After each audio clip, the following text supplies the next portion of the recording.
20 नवंबर 2021 team Ella, Owen, Sofia, Adrian, Marco, Zara और उनका पायलट केन ऑरोरा 7 नाम के एयरक्राफ्ट में चढ़े। नीचे फैली बर्फ ऐसे लग रही थी मानो पृथ्वी का यह हिस्सा किसी और ग्रह का हो। इला खिड़की से बाहर देख रही थी। उस सफेदी में अजीब सी खूबसूरती थी, लेकिन हर खूबसूरती के पीछे एक अनदेखा अंधेरा होता है। जैसे जैसे वे शैडो फील्ड के करीब पहुंचे, मौसम ने अपना असली रूप दिखाना शुरू किया। बिना किसी चेतावनी के आसमान टूट पड़ा, जैसे कोई अदृश्य दैत्य बर्फ और हवा का तूफान फेंक रहा हो। पल भर में एयरक्राफ्ट लड़खड़ाने लगा। चीखें, सायरन, धातुओं का चटकना। कप्तान केन की आवाज रेडियो में गूंज रही थी, brace brace, engine failure, complete loss of control. फिर एक भयानक झटका और सब कुछ काला। जब इला की चेतना लौटी, उसने महसूस किया कि उसका शरीर बर्फ में आधा धंसा हुआ है। उसकी सांसें इतनी धीमी थीं कि उसे खुद को भी यकीन नहीं था कि वो अभी जिंदा है। आंखें खुलते ही उसे धुंधले से आसमान में ठंडी हवा की तेज चुभन महसूस हुई। कुछ सेकंड के भीतर उसे समझ आ गया कि उसके आसपास जो फैला है वो कोई साधारण हादसा नहीं, वो एक संपूर्ण विनाश था। जहां कभी ऑरोरा 7 खड़ा था, अब वहां सिर्फ टूटी धातुओं के टुकड़े, जला हुआ सामान और उड़े हुए पर्दे की तरह बिखरा मलबा था। सबसे भयानक था उसके साथियों के निर्जीव पड़े शरीर। उनमें से कई बर्फ की पतली परतों से ढके हुए थे, कुछ के चेहरे जमे हुए आतंक में खिंचे हुए थे। उस पल इला के भीतर कुछ टूट गया। जो लोग कुछ घंटे पहले उसके साथ हंस रहे थे, उनके गालों पर अब मौत की सफेदी थी। उसने भरसक कोशिश करके खुद को बर्फ से बाहर निकाला, लेकिन हर हरकत पर ऐसा लगता जैसे हड्डियों में दरार पड़ रही हो। प्लेन का कॉकपिट मलबे का एक ढेर बन चुका था, पर वो उसकी एकमात्र पनाह थी। इला घसीटते हुए अंदर पहुंची और थोड़ी देर तक बस दीवार से टिककर बैठी रही। उसकी सांसें धुएं की तरह बाहर आ रही थीं। कुछ देर बाद उसने अपने दोस्तों को देखकर महसूस किया कि वो चाहते हुए भी रो नहीं पा रही। आंसू बाहर आने से पहले ही जम जाते थे। जब सूरज की बेरहम रोशनी बर्फ पर तेज चमकी, उसे एहसास हुआ ये जगह उसकी असली कैद है। आसपास मीलों मीलों सिर्फ खालीपन, कोई आवाज नहीं, कोई रास्ता नहीं। वो इस विचार से कांप उठी कि हो सकता है दुनिया को पता भी ना हो कि वो यहां गिरे हैं।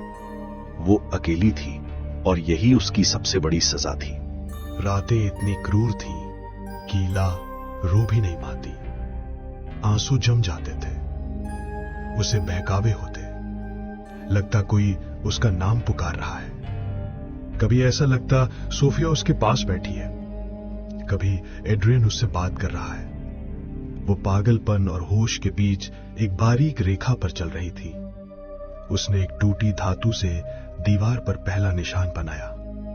पहला दिन। वो जानती थी कोई उसे खोजने नहीं आएगा। दिनों की गिनती अब इला के लिए समय न होकर मानसिक सहारा बन चुकी थी। हर सुबह वो प्लेन की टूटी दीवार पर बर्फ से गीले पत्थर से एक नई लकीर खींचती।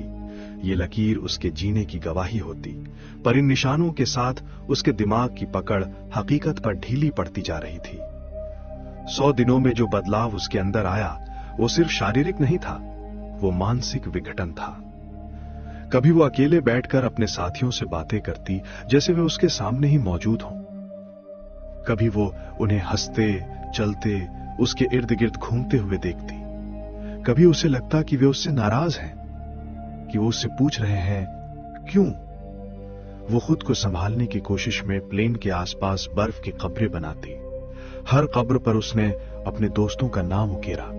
ये उसका पागलपन नहीं, बल्कि उसका उपचार था, एक तरीका खुद को इंसान बनाए रखने का, जबकि हालात उसे धीरे धीरे अंदर से मार रहे थे। भूख, अकेलापन, ठंड और अपराध बोध ने मिलकर उसकी आत्मा के टुकड़े कर दिए थे।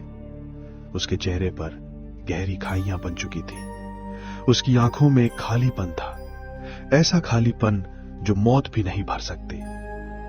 वो सोते सोते उठ जाती, चौंक कर कॉकपिट से बाहर भागती, फिर अपनी गलती महसूस करके ठंडी हवा में टूट कर बैठ जाती। कभी कभी वो दूर किसी आकृति को देखती, जैसे कोई इंसान बर्फ पर चल रहा हो, पर जब वो नजदीक जाने की कोशिश करती, वो आकृति गायब हो जाती। तूफानों के बीच, अकेली रातों में, लगातार जमती हवा में इला धीरे धीरे खुद को खो रही थी। उसके लिए सबसे बड़ा डर मौत नहीं था, सबसे बड़ा डर था अपनी पहचान खो देना। उस 100वें निशान पर पहुंचते पहुंचते वो लगभग इंसान रह ही नहीं गई थी। 100वें दिन उसके अंदर कुछ टूटा और कुछ नया जागा। एक आवाज यहां मरने नहीं आई थी, बाहर निकलने आई थी। अगली सुबह उसने सफर शुरू कर दिया, बिना दिशा, बिना रास्ता, बिना उम्मीद, सिर्फ जिद के सहारे। उसने प्लेन के मेटल से एक अस्थाई हथियार बनाया, कई परतों के कपड़े पहने और जो थोड़ा बहुत बचा था उसे साथ रखा और चल पड़ी उस सफेद दुनिया में जहां हर कदम मौत को दावत देता था। मलबे से निकलने के बाद इला का सफर किसी सड़क पर चलना नहीं था। वो एक ऐसी धरती पर चल रही थी जहां हर कदम मौत के चंगुल से लड़ना था। उसके पास दिशा नहीं थी, कंपास टूट चुका था और सूरज हर दिन एक ही जैसा दिखता था। पर उसके भीतर एक आखिरी चिंगारी थी जो उसे चलने पर मजबूर कर रही थी। पहले कुछ दिनों तक वो थोड़ी दूर तक चल पाती, फिर बर्फ में धंस कर गिर जाती, लेकिन हर सुबह वो खुद को दोबारा उठाती, कभी गुस्से से, कभी डर से, कभी अपनी मां की याद से। बर्फीली हवा उसके चेहरे पर कोड़े की तरह लगती। कभी हवा इतनी तेज होती कि वो जमीन पर चिपक कर घंटों पड़ी रहती। उसके पैरों की उंगलियां धीरे धीरे काली पड़ रही थी, फ्रॉस्ट बाइट अपने काम में लगी थी। कई बार उसे भ्रम दिखाई देते, कभी दूर एक जंगल, कभी एक शहर, कभी किसी घर से उठता धुआं। वो जानती थी यह सब धोखा है, पर दिल को हर बार लगता है कि शायद कोई है। एक बार वो अनजाने में बर्फ की पतली परत पर चली गई और वो परत उसके वजन से टूट गई। इला बर्फीले पानी में समा गई। उस पल उसके शरीर का तापमान एक ही झटके में गिर गया। उसे लगा कि कहानी यहीं खत्म, पर उसने भीतर की आखिरी ताकत से खुद को ऊपर धकेला। वो किसी तरह बाहर तो आ गई, पर अब उसकी हालत पहले से भी ज्यादा नाजुक हो चुकी थी। दिन हफ्तों और हफ्ते महीनों में बदल गए। अब वो चल नहीं सकती थी, वो रेंग रही थी, कभी घुटनों पर, कभी पेट के बल, कभी हाथों से बल्ब पकड़कर खुद को आगे धकेलते हुए। उसकी सांसें अब खुद से ही जंग लड़ रही थीं, पर उसकी आंखों में एक ही लक्ष्य था, कहीं ना कहीं इस सफेद दुनिया के पार जिंदगी का कोई निशान जरूर होगा। एक शाम जहां आसमान और धरती मिलती थी, उसे एक छोटी सी रोशनी दिखी। पहले लगा भ्रम है, लेकिन वो रोशनी टिमटिमा रही थी, एक इंसानी रोशनी। ये पहला संकेत था कि दुनिया अभी भी मौजूद है। उसके सूखे शरीर में फिर से जान सी आ गई। वो रोशनी एक पुराना रिसर्च स्टेशन था, मानव द्वारा छोड़ा हुआ। फासला केवल कुछ 100 मीटर का था, लेकिन उसके लिए ये शायद हजारों किलोमीटर था। वो घिसटती रही, बर्फ में उसका खून बहता रहा, आंखों के आगे अंधेरा, लेकिन दरवाजा दिख रहा था और उसकी उंगलियां आखिरकार ठंडी सीढ़ी को छू गईं। उसके होठों से आखिरी शब्द निकला, मॉम, और वो बेहोश हो गई। जब उसने आंख खोली, वो गर्म कमरे में थी।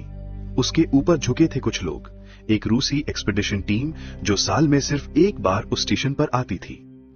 इला के चेहरे पर बहते आंसू इस बार जमे नहीं, क्योंकि वो आखिरकार मौत के सफेद कैदखाने से बाहर आ चुकी थी।